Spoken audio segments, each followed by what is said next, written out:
नारी और मनुष्य के बीच की जिनकी स्थिति है, जो न स्त्री में है न पुरुष में है, कृपा है इस प्रकृति की, वो भी एक योनि है। तो कहते पुरुष नपुंसक नारीवा जीव चराचर कोई चराचर का जीव है, सर्व भाव भज कपट तजी। इस मार्ग में एक शर्त है भाई, कपट छोड़ना पड़ेगा, चतुराई छोड़नी पड़ेगी, तब आपको ये मिलेंगे, तब आपसे ये प्यार करेंगे। सर्व भाव भज कपट तजी मोहि परम प्रिय सोए, हमको वही परम प्रिय है, ये प्रभु कह रहे हैं। जो कपट छोड़ करके सर्व भावेन हमारी शरण में आ जाता है, हम उसको सारे पाप उसके मुक्त कर देते हैं और उसको पवित्र कर देते हैं। गीता में भी यही कहा, सर्वधर्मान् परित्यज्य मामेकं शरणं व्रज अहं त्वां सर्वपापेभ्यो मोक्षयिष्यामि मा शुचः। तो आज माता जी वही गीता के अनुरूप हम सबको इस निराकार प्रभु का ज्ञान करा देते हैं और कहते हैं इनकी शरण में आ जाओ। और हमको सुबनन क्या दे देते हैं? मंत्र, जिसको मंत्र कहते हैं, खुला मंत्र है।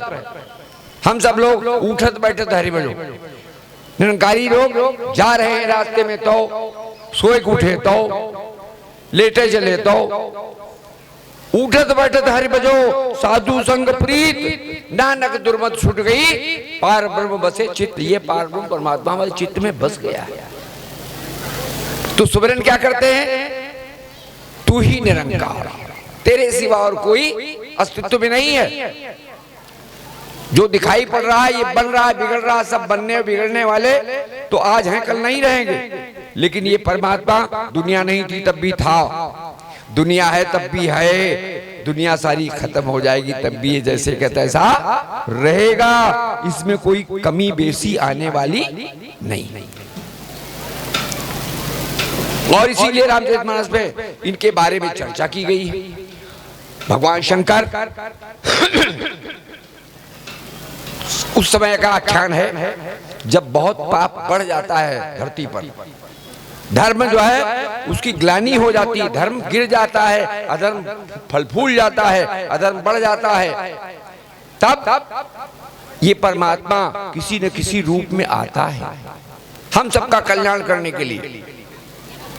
तुलसी ने लिखा, जब जब होए अरे धर्म की हानि, बाढ़ई असुर अधम अभिमानी, तो तब तब धरि प्रभु विविधि शरीरा, हरई शोक सज्जन की पीरा।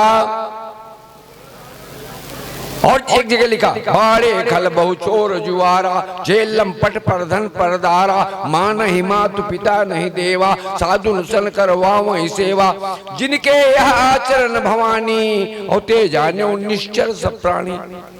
वो सब निश्चर हैं, राक्षस हैं, जिनके ऐसे आचरण हैं। तो उन सबको दुष्टों का संहार करने के लिए, संत महात्माओं का उद्धार करने के लिए ये प्रभु परमात्मा आते हैं, जिसको गीता में भगवान कृष्ण ने कहा, यदा यदा ही धर्मस्य ग्लानिर्भवति भारत अभ्युत्थानम अधर्म अभ्युत्थानम धर्मस्य तदात्मानं सृजाम्यहम्। परित्राणाय साधूनाम, साधुओं का परित्राण करने के लिए, उनको सुख पहुंचाने के लिए, विनाशाय च दुष्कृताम, दुष्ट लोगों को का संहार करने के लिए, परित्राणाय साधूनाम विनाशाय च दुष्कृताम संभवामि युगे युगे युगे, युग युग में वो प्रकट होते हैं प्रभु। त्रेता में मर्यादा पुरुषोत्तम राम के रूप में आए, यही ब्रह्म निरंकार, और द्वापर में लीला पुरुषोत्तम कृष्ण के रूप में प्रकट हुए।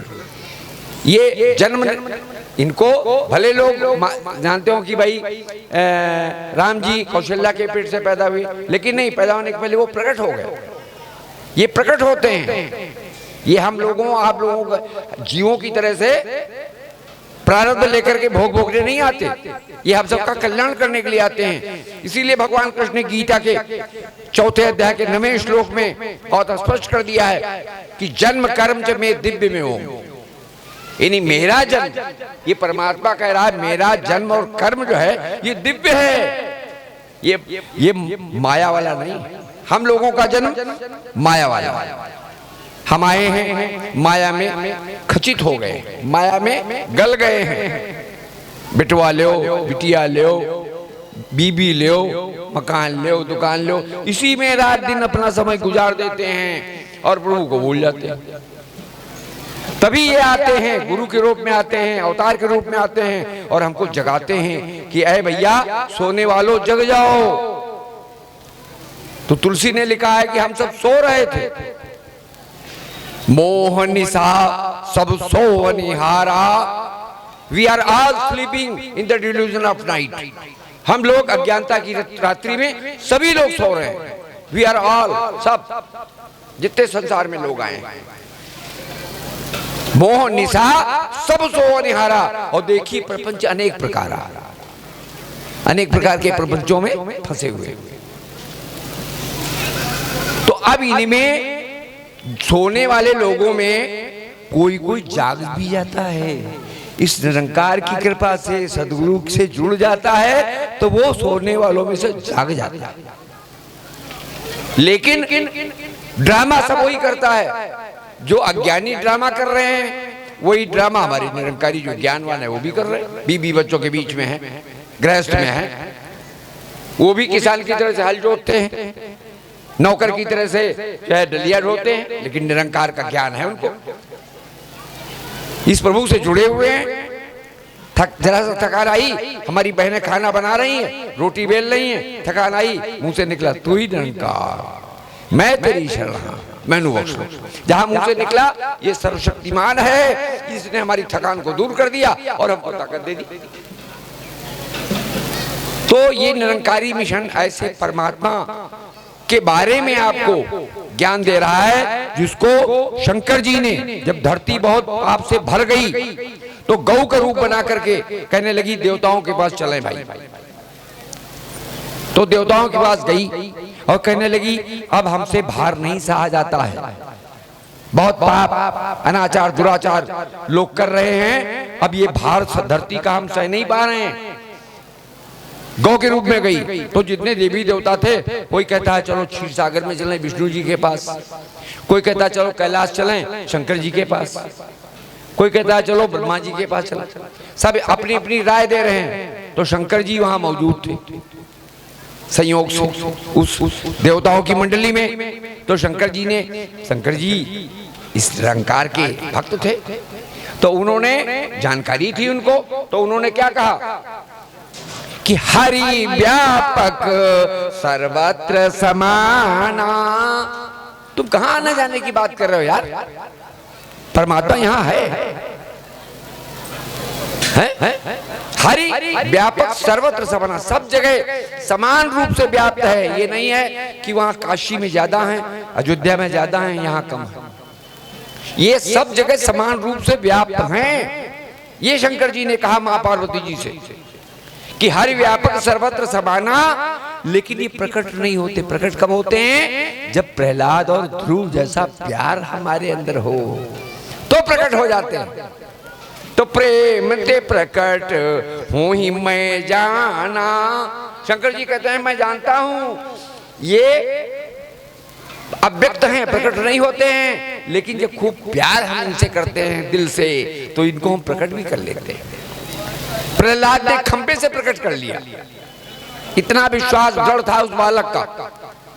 हिरण्याकश्यप ने तरह तरह से कष्ट दिया, और जब आखिरी स्थिति आई, ये हाथियों से भी नहीं मरा, सांपों के बीच में डाला गया, वहां भी नहीं इसका जो है मृत्यु हुई। मार डालना चाहता था हिरण्याकश्यप अपने लड़के को, क्योंकि वो भगवान हरि के भक्त थे। तो जो ऐसी स्थिति देखी तो लास्ट में आखिर में तंग आ गया तो निकाल ली तलवार, कहले बता तेरा राम कहाँ। तो प्रहलाद को छोटे बच्चों को कितना विश्वास था, वही विश्वास काश हम लोगों का बन जाए तो मजा आ जाए।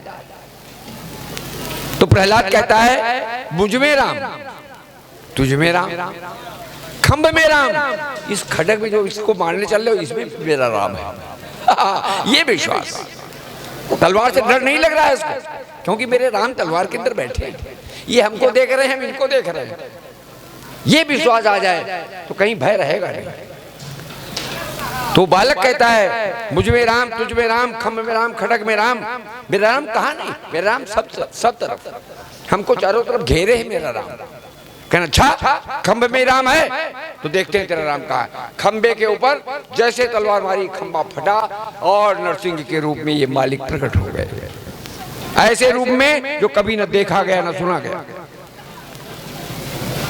शरीर मनुष्य का, मुंह शेर का, पंजे। अब ये ऐसा क्यों प्रकट हुए प्रभु? इसका कारण हिरण्याकश्यप ने ब्रह्मा जी की बहुत तपस्या की, घनघोर तपस्या की। हिरण्याकश्यप और हिरण्याक्ष दो भाई थे, बड़ी तपस्या की और तपस्या करके वरदान क्या प्राप्त किया कि हमको ना मनुष्य मार सके, न स्त्री मार सके, न कोई जानवर हमको मार सके, न हम दिन में मरें न रात में मरें। बहुत चतुर था, सब तरह की बुद्धि लगा करके उसने वरदान मांगे। न हम घर में मरें न घर के बाहर मरें, न दिन में मरें न रात में मरें, न किसी हथियार से मरें और न किसी आदमी और औरत से मरें। जितनी बुद्धि थी उसने सब मांग लिया।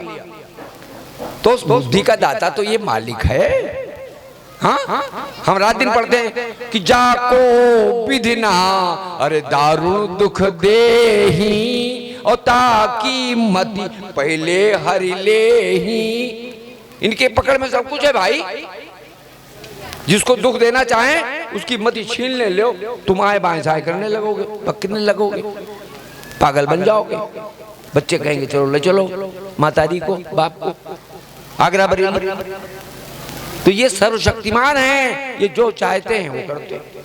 तब इन्होंने ये जानते थे, इसने अपनी बुद्धि से तो बहुत वरदान मांग लिए, तो उन सारे वरदानों को सत्य करने के लिए नरसिंह भगवान जब आए और उसको उठा करके अपनी गोद में रखा। न मैं जमीन में मरूं न आसमान में रहूं। तो कहा तुमने वरदान मांगा न जमीन में मरूं न आसमान में मरूं, तो क्या जमीन में हो या आसमान में हो? कहीं नहीं।